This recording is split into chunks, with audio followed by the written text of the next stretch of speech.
3. Initiative versus guilt. Children begin to plan activities and make up games, initiate activities with others. बच्चे plan करने लग जाते हैं activities को, they make up games, initiate the activities with others, and when they are given opportunity then they develop sense of initiative. अगर उनको ये सारी अपॉर्चुनिटीज़ मिलती हैं कि वो खुद प्लानिंग करेंगे अपनी एक्टिविटीज़ की, they'll make up their own games and initiate activities, then sense of initiative बढ़ता है उनमें and they feel secure in their abilities to lead others as well as to make decisions. Now success at this stage will lead to a sense of purpose, and conversely if this tendency is squelched either through criticism or control, then children will develop sense of guilt. अगर ये tendency उनसे छीन ली जाएगी तो और बहुत criticise या control किया जाता है तो बच्चों में सेंस ऑफ गिल्ट बनेगा. The child will often overstep the mark in his forcefulness. तो ऐसे में जब बच्चे में क्रिटिसिज्म उसको ज़्यादा मिल रहा है, कंट्रोल ज़्यादा है, तो सेंस ऑफ गिल्ट बनना बड़ा लाजमी है. And now that kind of puts him at a danger. Like parents की टेंडेंसी बढ़ जाती है, वो बनिश अगर बच्चे को ज़्यादा कर रहे हैं और उसके इनिशिएटिव को रिस्ट्रिक्ट कर रहे हैं, बहुत ज़्यादा फोर्सफुलनेस है बच्चे में ज़्यादा, तो ऑब्वियसली बच्चे को यानी लाइक ज़्यादा अपॉर्चुनिटीज़ नहीं मिल रही हैं. सो it is at this stage the child will begin to grow, ask many questions as his thirst for the knowledge grows.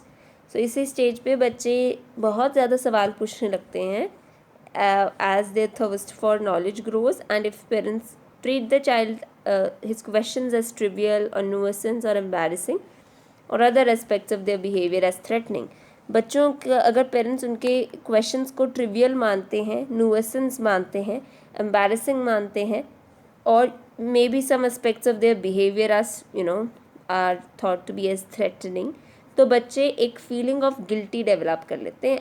And also being a nuisance they feel like वो guilty feel करते हैं, right. अगर parents का कि उनके questions trivial हैं, nuisance हैं, embarrassing है for the parents. A healthy balance between initiative and guilt is important, and success in this stage will lead to virtue of purpose. Now, healthy balance her stage में ही होना ज़रूरी है, initiative and guilt में भी. Success in this stage will lead to virtue मिलेगा बच्चे को purpose का, वाइल अगर फेलियर होगा तो सेंस ऑफ गिल्ट बच्चे में बनेगा. Industry versus inferiority. If children are encouraged, reinforced for their initiative, they'll begin to feel industrious और competent feel करेंगे वो. They will feel confident in their abilities to achieve the goals as well.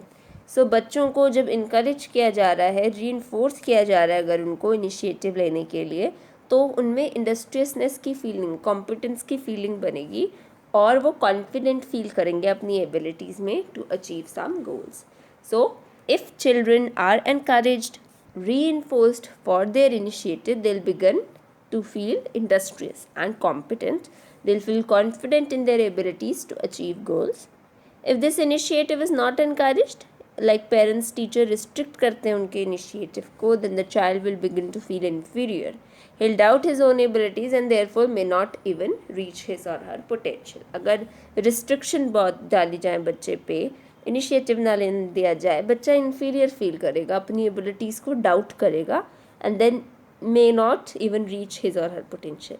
If the child cannot develop the specific skill they feel society is demanding, for example being athletic is something, now they will develop a sense of inferiority. If बच्चा develop नहीं कर सकता अगर एक specific skill को जो society की demand है, तो उनमें इन्फीरियॉरिटी की सेंस डेवलप हो जाएगी.